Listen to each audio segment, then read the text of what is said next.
السلام علیکم۔ Eight class آج ہمارا عنوان ہے جس کا آپ مضمون لکھیں گے ملک کی ترقی میں خواتین کا کردار۔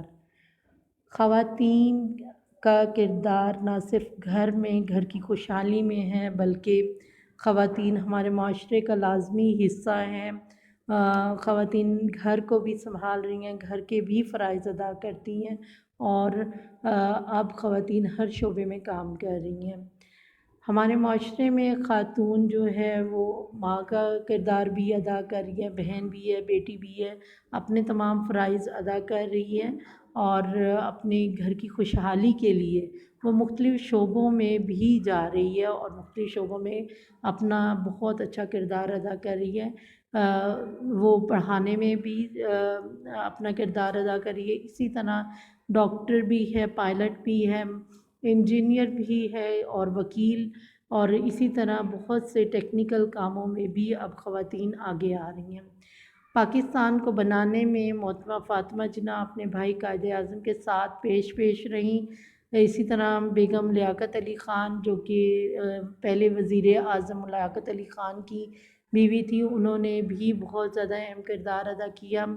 بیگم سلمیٰ تصدق حسین پاکستان کی اسمبلی کی ممبر بھی رہی اور یہ پاکستان کی جو خواتین کی تحریک تھی اس کی لیڈر بھی رہی۔ بی اماں کے نام سے مشہور جو پاکستان کی تاریخ میں مولانا شوکت علی اور مولانا جوہر علی کی والدہ تھی، جو کہ تحریک خلافت میں بہت اہم کردار ادا کرتی رہی۔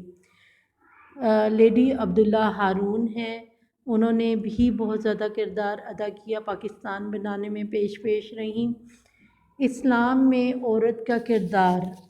اسلام میں عورت کو بہت اونچا مقام دے دیا۔ اسلام سے پہلے عورتوں کو زندہ دفن کر دیا جاتا تھا اور انہیں جینے کے کوئی حقوق نہیں تھے۔ اسلام نے عورت کو ماں جیسا مقام دیا، اونچا مقام دے کر سب سے اشرف کر دیا، اور پھر ایک عورت ہونے کے ساتھ وہ گھر کے تمام کام بھی سر انجام دیتی ہے اور اپنے بچوں کی اچھی پرورش بھی کرتی ہے۔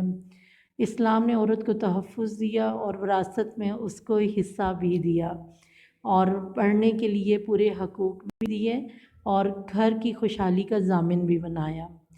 پاکستان میں مشہور خواتین، ان میں بے نظیر بھٹو جنہوں نے وزیر اعظم، پہلی خاتون وزیر اعظم اسلامی ممالک میں انہوں نے کردار ادا کیا، اور اس کے ساتھ ساتھ انہوں نے پاکستان کی عورتوں کو یہ جذبہ فراہم کیا کہ خواتین بھی سیاست کا حصہ بن سکتی ہیں۔ اور اس کے بعد ہمارے پاس مریم پاکستان کی پائلٹ ہیں جنہوں نے پاکستان کی خاطر اپنی جان کا نذرانہ پیش کیا۔ شارمین عبید ہیں جنہیں آسکر ایوارڈ دیا گیا، ان کو بہت اچھی فلم جو کہ ہمارے سوشل حالات ہیں ان پر، معاشرتی حالات پر انہوں نے بنائی اور انہیں آسکر ایوارڈ دیا گیا۔ عرفہ کریم ہیں جو کہ سافٹ ویئر انجینئر تھی اور بہت چھوٹی عمر میں انہوں نے شہرت حاصل کی۔ انٹرنیشنل سطح پر جائیں، عالمی سطح پر ہمارے پاس مدر ٹریسا ہیں جنہوں نے بہت لوگوں کی مدد کی اور اپنی زندگی وقف کی۔ اسی طرح لیڈی ڈایانا ہیں جنہوں نے بہت زیادہ لوگوں کی مدد کی، فلاحی کام بہت زیادہ بڑھ چڑھ کر کرتی تھیں۔ اور اسی طرح انجلینا جولی ہیں جو کہ ایک اداکار ہیں لیکن اس کے ساتھ ساتھ ایک سوشل ورکر ہیں جو کہ پوری دنیا میں لوگوں کی مدد کرتی ہیں، جہاں پر بھی مشکل حالات ہوں یہ پہنچتی ہیں۔ اسی طرح ماریا شراپووا ہیں، ٹینس سٹار ہیں اور یہ بھی لوگوں کی فلاح و بہبود کے لیے کام کرتی ہیں۔ اسلام نے آج سے 1433 سال پہلے عورتوں کو تمام طرح کے حقوق دیے، اپنی مرضی سے وہ زندگی گزار سکتی ہیں، تمام زندگی کی خوبصورتیاں حاصل کر سکتی ہیں اور اپنی مرضی سے تعلیم اور ہر شعبے میں کام کر سکتی ہیں۔